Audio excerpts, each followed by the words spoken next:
Thank you, Adele. Much appreciated.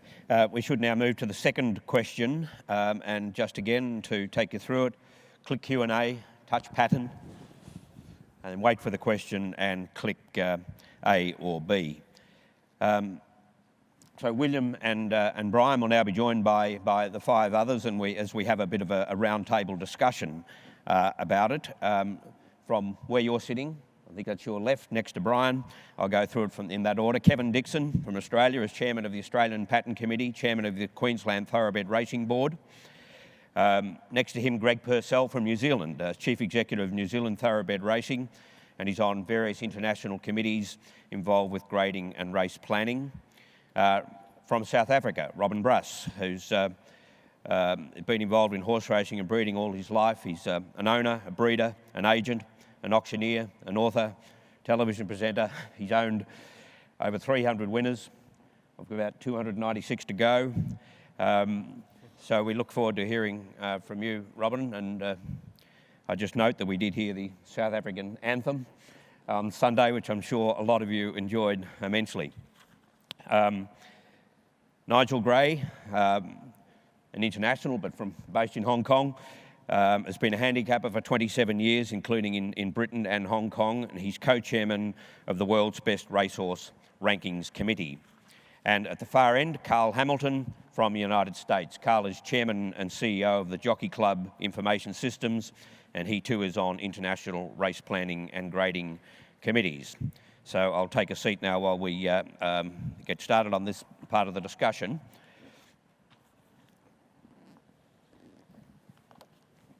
But Nigel, I want to bring you in first because you've been on this committee now for quite some years.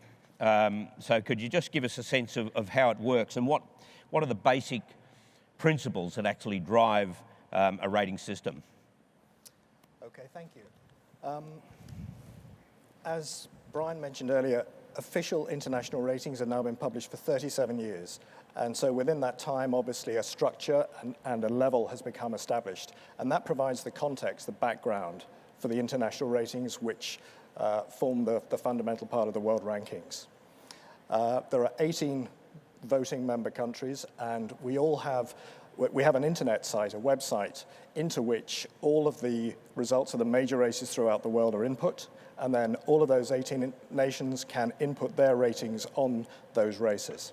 In terms of the assessment of the races, as I say, the system has been going for a long time, the level has become established, and what I think you're looking at, as with the assessment of any race, is what you knew about the horses before, what's happened in the race, and as a consequence of that, what you make of them afterwards. Basically, that's it. So in terms of the race, obviously, you need to watch it carefully, try to be aware of any factors which might have affected the outcome, the way that the horses ran, whether they suffered interference slowly away, slow pace, fast pace, horses overcoming the draw by going forward, by going back, whatever it may be. Because obviously, at the end of the race, you have the result, you have the margins, although they themselves are a conversion from time, so they're not even actually factual themselves, they are a conversion. But how did those margins, how did they happen? Why did they happen? And you've got to be aware of why the horses finished as they did, as opposed to just saying, well, that's the result, so we do a quick mathematical calculation and that's the end of it. So basically, what did we know before? What's happened in the race? Why has it happened? And then try to come to a plausible and reasoned conclusion based really primarily on probability. What's the most likely outcome? And all of us will go through this process individually, input our figures into the system, and then, as Brian said, we have 10 publications during the year. 9 of them are interim. The final one is a meeting where we all get together in Hong Kong in December and thrash out everything that's happened during the year. But the interim rankings are done by the 2 co-chairmen, looking at the figures on the system, producing a draft, sending it out for feedback, getting that feedback, hopefully resolving any of the issues which might crop up in terms of differences of opinion and differences of interpretation, because it is a personal interpretation of information. And then we'll finalize the list and send it to Carl's colleagues in America, who put it onto the IFHO website. And the next list will be published on Thursday of this week. It is quite a subjective process, though, as you say. You take a race like the staying race on Sunday here in Hong Kong, and and the winner, Bubble Shake, just held the field up. The jockey said afterwards, in fact, that he stole the race. So that is the kind of thing that you would take into account, and you wouldn't necessarily rate that horse ahead of horses that came in behind it? Exactly, that's exactly the sort of thing. Obviously, the pace of a race is one of the most important things. The example I tend to give is if I run against the Olympic 100-metre champion and we walk the first 95 metres, I might finish quite close, but I'd probably be flattered by the result. If we went flat out all the way, I'd be tailed off. Yep. Same thing with horses. Same thing in terms of if you're on a 1,500-metre race and they walk all the way, the guy who's best at 100 metres will probably win. Same thing with horses. So yes, it's not just a case of look at the result, 1 length equals a certain number of pounds, quick bit of calculating, and that's the answer. You have to interpret all that information, otherwise what you come up with is not really going to be sound. In the time that you've been doing it, is there something that you might have overlooked early on that you've now kind of ironed out? I think there were probably an embarrassing number of things I overlooked in my early days, yes. I mean, I started trying to do this when I was 13, and I can't believe some of the things I did in those days. But like all things in life, I guess you learn with experience. Yep. And you keep on learning. And I think probably if you ever get to the stage you think you know it all, then it's time to find something else to do. And as a result of that, I haven't yet tried to find something else to do because I think there's still a lot to learn. And it's fascinating trying to achieve it. Robin, South African horses, of course, face expensive travel arrangements when competing, though we did find on Sunday that it's sometimes worthwhile to make the effort. But do you find that because of this lack of international competition, that South African horses are perhaps underrated? I do think that the South African horses are underrated. At home, our domestic competition is pretty good because we do import plane loads of horses from South America and from Australasia, and that keeps the local competition bubbling up with a good quality of races. But we never really realized how good our horses were until we were able to take them outside the country. Unfortunately, we do have grave quarantine restrictions to overcome. It takes significant time to get horses out of South Africa. We often say that only the most adventurous owners come and buy horses in South Africa and take them out because it takes a while, but they get discount as a value in return. What we discovered when our horses raced overseas, to our surprise, was that when we go to many of the international countries and we race, we tend to win the Group 1 races rather than running 5th or 6th. So it told us that our domestic standard is a lot higher than we thought. Our merit ratings have tended to be on the lower side because there's always pressure on handicappers to keep the merit ratings down, and we've had to try and find a way to adjust that because our Group 1 races at home are not at the required standard, and yet our horses like Variety Club on Sunday are running 10 and 15 pounds above the local ratings at home. It tends to be a consistent pattern. So I think we are underrated and we're not recognized across the world as we should be. And that was probably reflected in the odds available to Variety Club on Sunday? Well, for a horse who'd won 10 of his last 11 starts, I was quite amazed that we South Africans were able to take 12 to 1 in Hong Kong. So I think every South African that was a bit patriotic went home with decent money on Sunday. So how many more Variety Clubs are there back home? Well, look, he's an outstanding horse, and I think he'll make his presence felt on the world stage in time to come. Developing good horses is a specific symptom or function of the pattern system, because it's not just about creating graded races for those who go racing to recognize one quality horse over the other. It's the molding of the pattern system which determines the way you breed your horses at home, whether you concentrate on speed races or staying races, how you allocate prize money to the different divisions, how you use it as a regulatory method to try and encourage breeding. I think South Africa has been breeding horses since 1797, so we've got a 200-year history. And in our graded races, especially our Grade 1 races, many of them are races which have had over 100 runnings. So we do have a tendency to reward our breeders by ensuring that those most desired races are Grade 1 races. And I see on your charts that we've tended to creep up a little bit in terms of the number of Grade 1 races we've had. And in accordance with what's required internationally, we're going to have to take a good look at those races and see which ones we can temper down so that we fit inside the pattern. Because the most important thing for all of us is obviously the integrity of the pattern itself. But it's a very good mechanism in which to encourage progress within the breed and within the racing industry. Now, Carl Hamilton, in the United States, of course, you don't feature publicly available handicap ratings in quite the way other countries do. What's your attitude on that? And do you feel as if perhaps your handicappers are best placed to make these assessments? It's a good question. Our system, our racing system in general, is not handicap-centric, as well as Bill Naderwell knows, who came from NARA. And I think in regards to our handicappers and the work they do, I would hope that they hold up against the other international handicappers, and I think Nigel would hopefully agree with that. Absolutely. Right?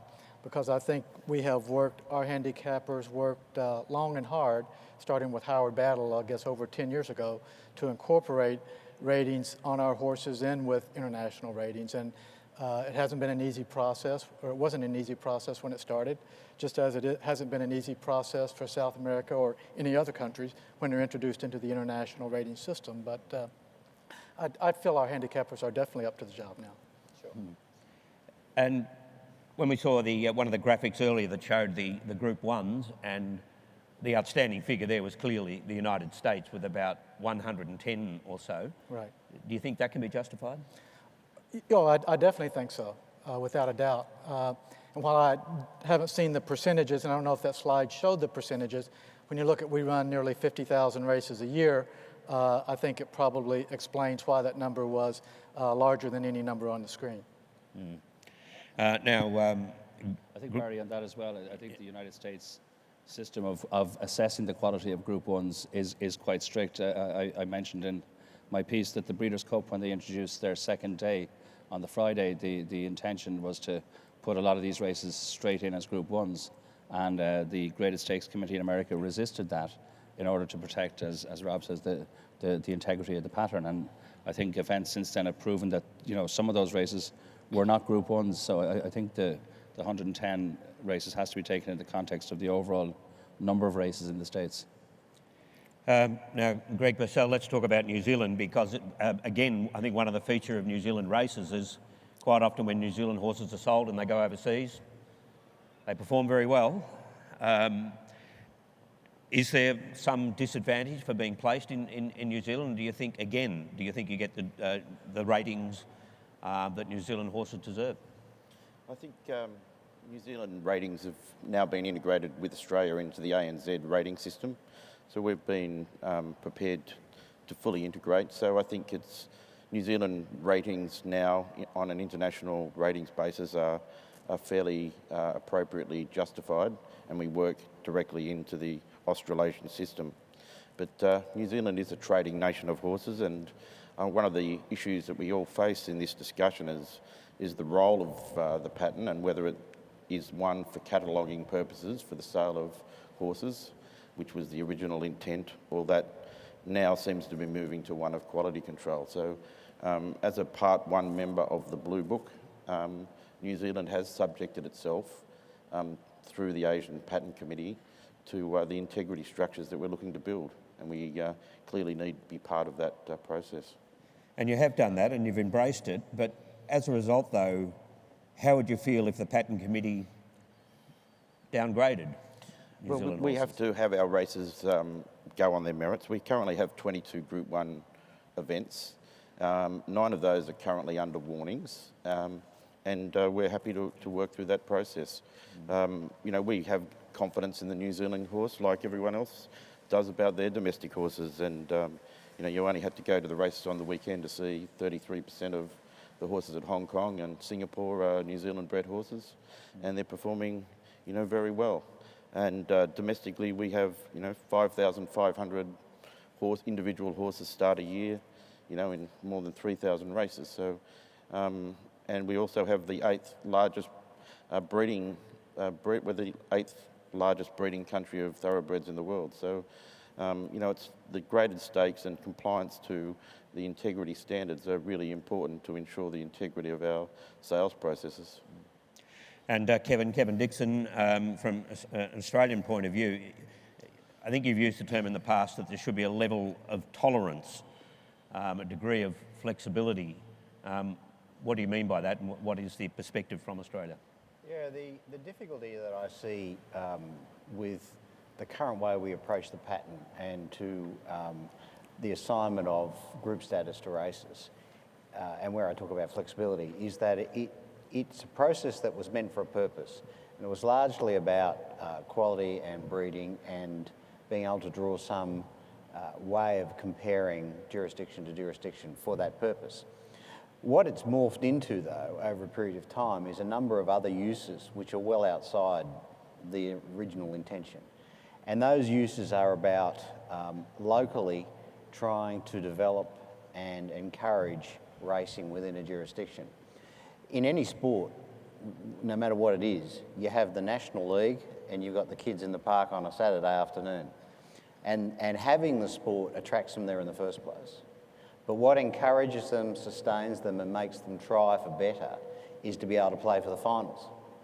Now, if by drawing a common view of the way in which races are categorised means that some jurisdictions miss out on having grand finals, then I have great concern as to what happens to the racing industry in those jurisdictions. So I think that in all of that, I'm not advocating that it be a free-for-all in terms of standard of group races.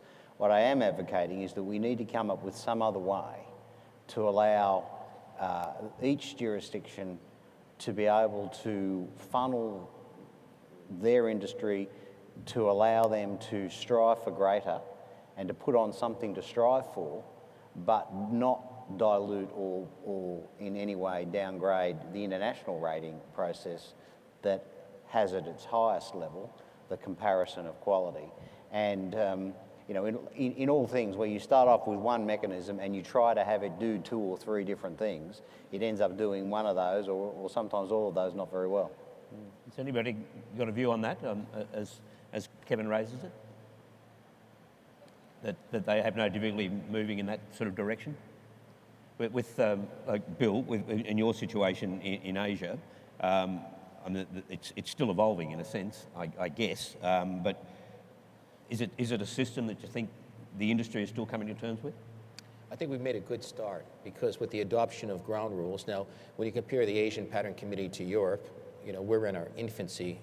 Europe has been around for 40 years, so we recognize that.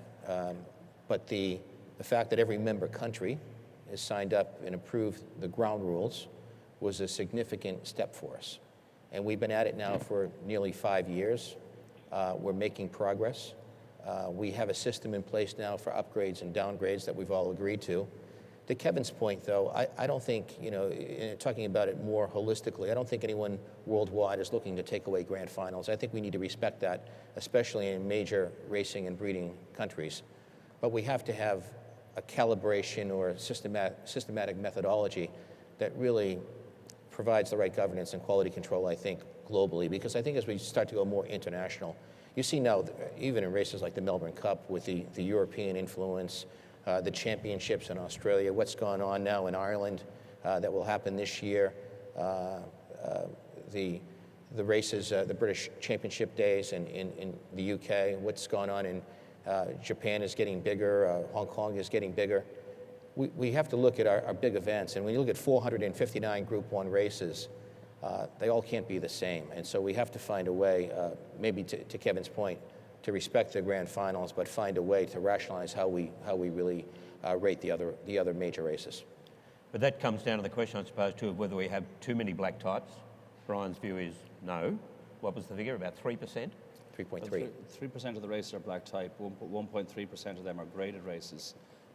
But I would question whether those 1.3% are at the right grading in certain cases. I mean, I take Kevin's point, but the idea of Group 1 races is that they're for elite horses.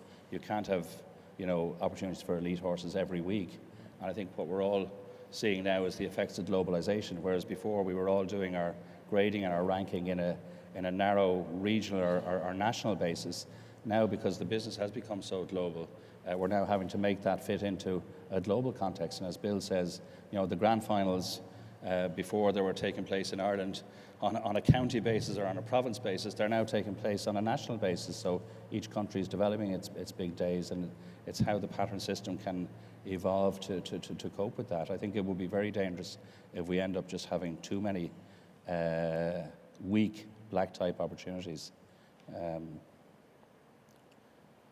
But currently, the total number of Group 1 races around the world is, 0.3%. So we're sort of talking about, a very small number of Group 1 races. So, I don't believe that the Group 1 events are too many. I think one of the other interesting challenges we have is the whole globalisation of our world rankings, and we've seen that come along really quite significantly over the last 3 and 4 years. But for instance, with New Zealand, if we go back 3 years ago, there were 3 horses rated over 115, the elite mechanism, and this year we've had 8 horses in that elite of New Zealand trained horses in that elite band. Has the New Zealand horse improved 3 times in quality over that period? No, but there's been that acknowledgement of understanding in relation to sort of the better horses in the better jurisdictions. And I think there's a real lot of work that needs to be ongoing and developed, which things are going in the right direction. And Nigel, as this internationalisation of racing happens, of course, some people get a bit confused about the international ratings as it compares with the handicaps as they're done locally. Can you explain the difference, and is there a bit of a problem there for the punters? Well, I suppose in an ideal world, everybody in each domestic situation and internationally would be on the same rating scale and everything would apparently be very simple. But the reality is that most domestic handicapping systems have their own unique requirements. I mean, for example, when I went from the UK to Hong Kong, I worked as a handicapper for 20 years. Over there, I believed that what we did was right for the right reasons. You go somewhere different, completely different, totally different environment, including racing-wise, and you see things are set up in a different way. And you think, well, not sure about that, but let's see over a period of time how it works and if it works. And sure enough, there are things which, when I first arrived, I thought probably would be on my list of things to change, which it turns out don't need to be changed because different racing environments have different requirements, and I think you have to acknowledge that. So I think as a result of that, although idealistically it would be great to have everybody on the same rating scale and it's all simple and nice and easy, I think for practical reasons that doesn't work. I think one of the confusions possibly is that with the international classifications having evolved into the world rankings and having started off in Europe, they started off on the same scale as Britain and Ireland's ratings. And at this point in time as well, Britain, Ireland, South Africa, and the UAE are all on, it appears, comparable scales and on a similar scale, if not the same scale, to the world rankings. But I think in reality, there are variations. And I think that's probably where the confusion is more likely to occur. When you've got a situation like in Hong Kong, where, for example, the best horses in Hong Kong are rated 6 to 7 pounds higher than the international level, there is a clear distinction, and those ratings are unlikely to be confused. But where the scales are similar, then I think it's much more likely that there is confusion. And I think that's been one of the problems we've had. And so, for example, Robin was talking about the horses from South Africa and the difference in the ratings and the pressures on handicappers within handicapping systems to keep horses lower. Although I would point out the Variety Club only had one horse rated above him in Sunday's race, and that was by £1. So I share the South African's view on the price that he was offered at, because I think, to be fair, the international ratings already had acknowledged he was very good, and then on Sunday we found out he was even better than we thought he was. Robin? I think if I could come in there, in terms of our domestic ratings, I mentioned earlier that they tended to creep downwards, and we tried to address this earlier or last year by taking the entire population and raising everybody by 6 points, which at the time seemed like a brilliant idea to solve a problem, to bring us into line with the international gradings. What it did do is it created a firestorm from almost every horseman in the country who complained that their horses now had received a £6 penalty, albeit across the board. And the pressure forced us to actually recant that decision and take it back again. And what we realized, what we had to do, as happens in all the other countries now, is to have our own domestic handicapping system as a separation from the ratings that we provide of international comparison.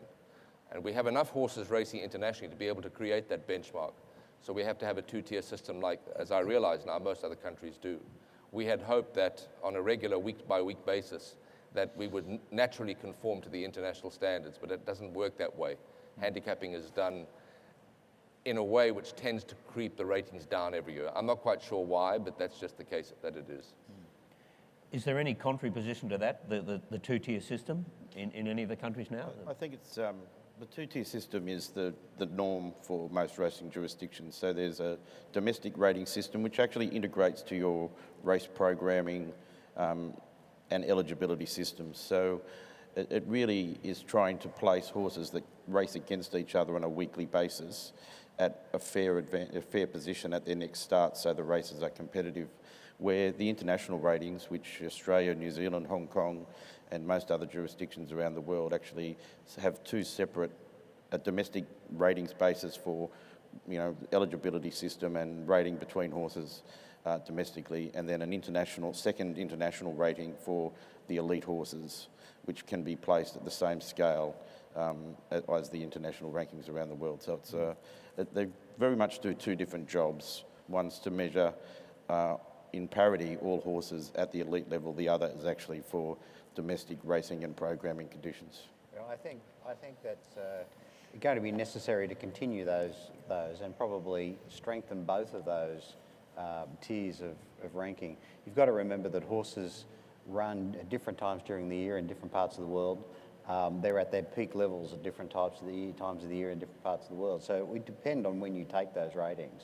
So if you take international racing as being the ratings of horses at their peak, for the purposes of handicap and placing those horses in a race on a 2-weekly schedule through a 3-month period, they're not always going to be at that rating. There'll also be different eligibility, around the world, whether we run by a sex restriction or age restriction. So you can't do the same job with both. I think the trick is to make sure we understand the role of each and to really strengthen the role of each in its own purpose.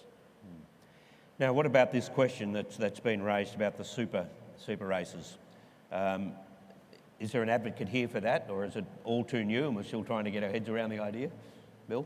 I'm for it. I think it's a good idea because I do think when you look at the slide Brian presented, that there's 459 Group 1 races. Albeit 1.3% of the total, it's still a big number, 459. If you look at other sports and think about how many tennis tournaments there might be or how many golf tournaments there might be, we certainly know which ones are the elite tournaments and the big occasions. And we certainly know that in racing too. So whether we recognize that or not, I think we have to come to grips with that. We look at what Dubai just did. I mean, raising the prize money for the duty-free and the Shima Classic from US $5 million to US $6 million for each of those two races. It's not going to make it a better Group 1. I mean, it's still, there's nothing, they've already achieved the highest status you can get. They're international Group 1 races, but they continue to make investment and try to make that race better. There are other races that you can easily point to, but certainly the 459 are not equal. We all know that.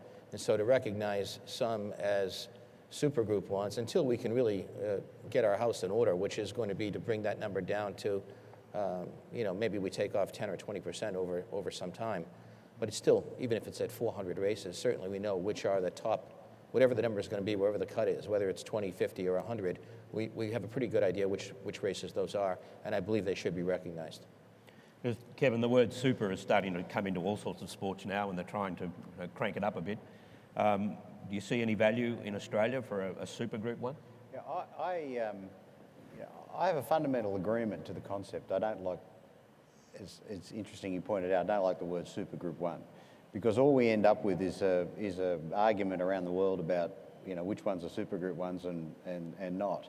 I actually like to think of it more about, and if I had to pick a word, international Group 1, which is the one that Bill used as well, in that Group 1 races that, because of their consistent rating and tradition and history and or prize money and or a number of other factors that Brian pointed out before that need to be looked at in the assessment of a race, are clear international level Group 1 races. This is the top elite of races. In doing that, to my mind, it lessens the pressure on all Group 1 races to be at that level. And whilst you still need a very clear categorisation and a very clear set of conditions for a race to meet Group 1 standard, and that's something that patent committees around the world need to ensure. It does say that it lessens the need for those races to compete one-on-one with what is probably a very small group of races, that is this clear international Group 1 set of races that I think would have their own set of criteria. So I'm all for the concept, but I just hesitate about, maybe it's about identifying those who aren't in that group rather than identifying those who are in that group.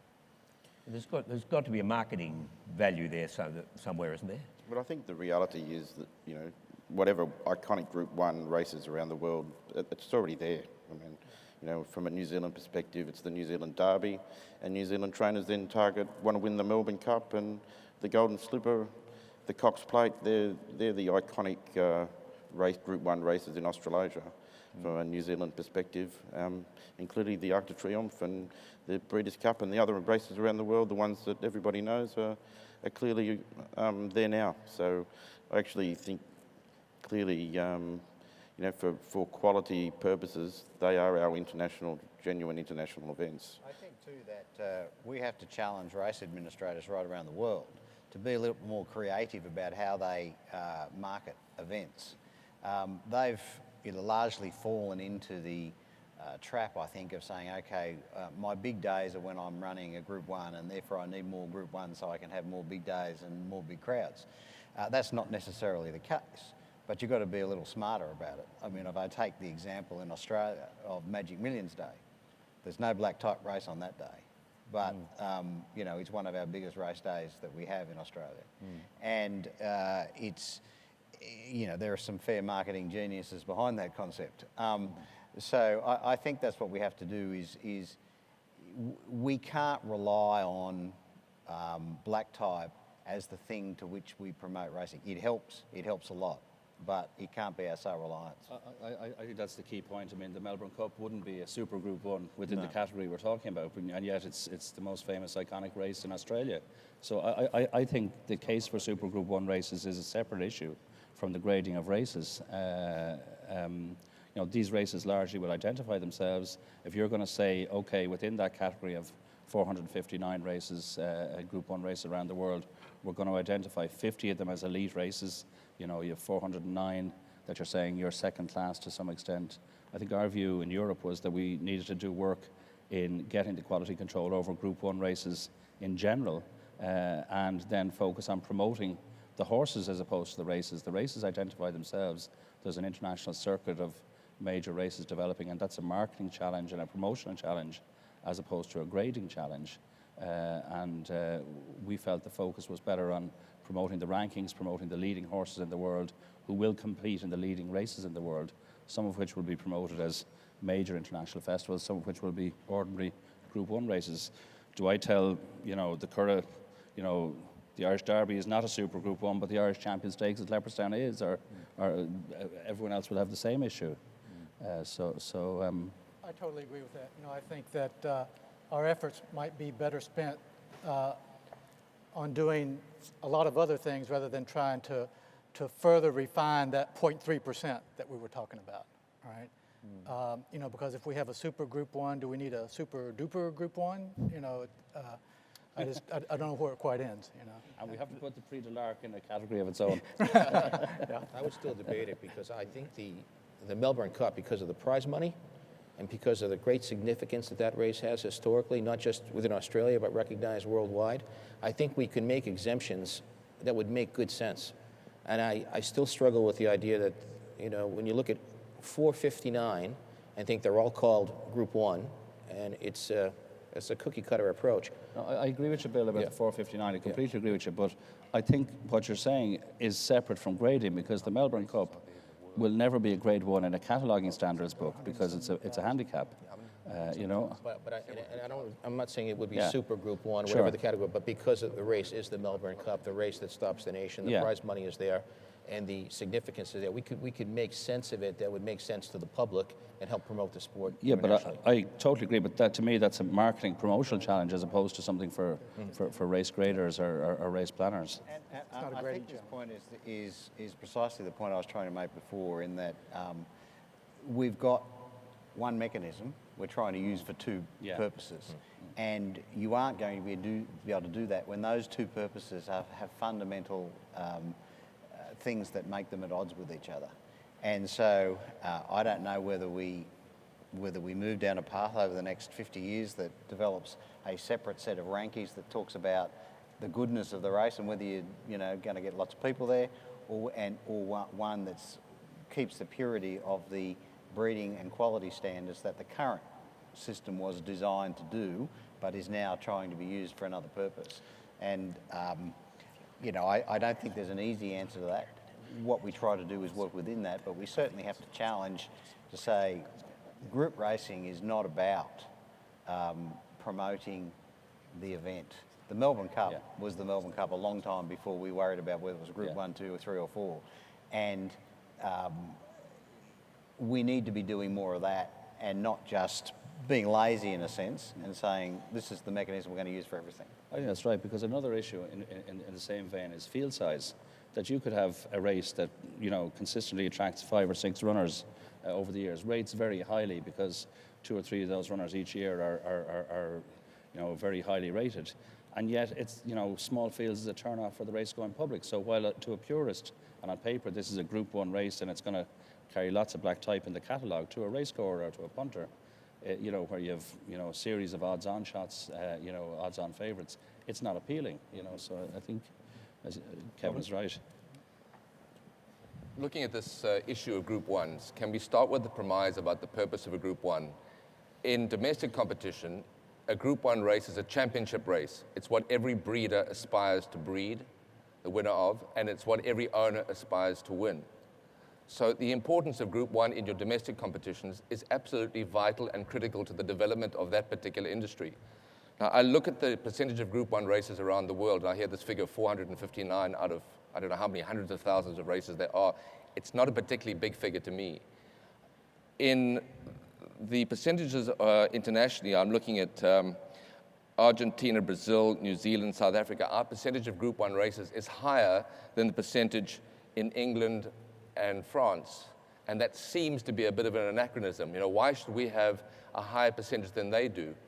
But instead of saying these countries perhaps should be under pressure to reduce their Group 1s, perhaps England and France should be under pressure to increase the number of Group 1 races, given the quality of the horses that race in those jurisdictions. You can't say that a Group 1 race in England is the same value as a Group 1 race in Peru or Chile. Not picking on those countries, but quite obviously the standard of competition in Europe is a lot higher than it would be in a foreign country. So I support the notion of the Group 1 super races because it is a way to differentiate between the really true tests of champions worldwide compared to domestic competitions. I caution against reducing domestic competitions because it takes away when we're trying to add to the game. But I understand the need to differentiate, and the Super Group 1 idea is one way to differentiate, to make those races spectacular rather than on the same level as the others. What does it come down to in the end of the day? It's not promotion. It's really more about the integrity of catalogues, how you differentiate between a Group 1 race that appears in black type, between one country and another. Is it enough just to say where that is? I mean, are people informed enough to say, well, because this race took place at Longchamp in a Group 1, it's obviously better than something that took place in the Antipodes? I don't know. Perhaps you do need a marker in your catalogue to say this is a Super Group 1 because the Arc de Triomphe is clearly a stronger race than a minor Group 1 in another country. Carl, what's the attitude in the United States towards international racing? Is the care factor at the same level as it might be in countries like Australia, New Zealand, Hong Kong, where there's a significant pride when a cigar or black caviar or a horse like that emerges? What is the attitude in the US?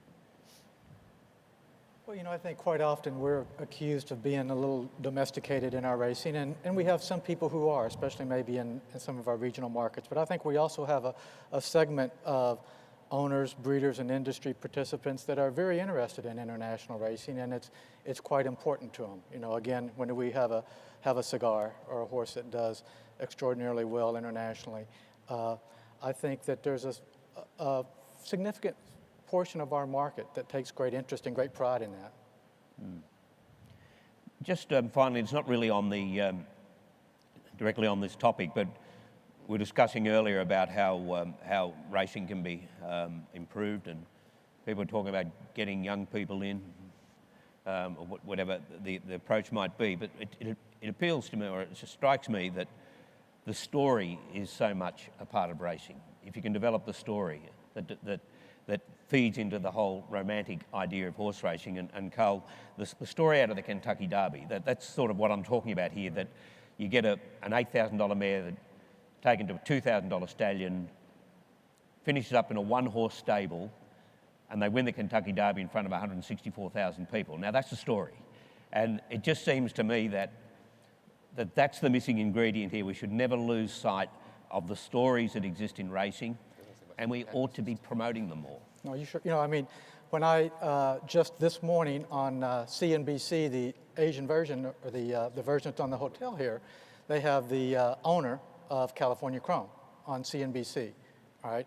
So how often do we get that exposure for our sport in general, overall? All right, and that opportunity, you know, we really need to take a lot better advantage of it than we do.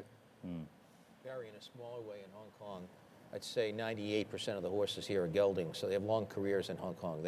It's not like Europe and America where the really good horses are retired after they win black-type races. So the familiarity in Hong Kong where the public identifies with the stars of Hong Kong racing is part of our success, because, you know, the horses like Viva Pitaka, Vengeance of Rain, Silent Witness, the real stars, even the current stars, up and coming, Designs on Rome and Able Friend, which are 4-year-olds, people know they're going to be around for 2, 3, 4 more years, and I think that really does help us.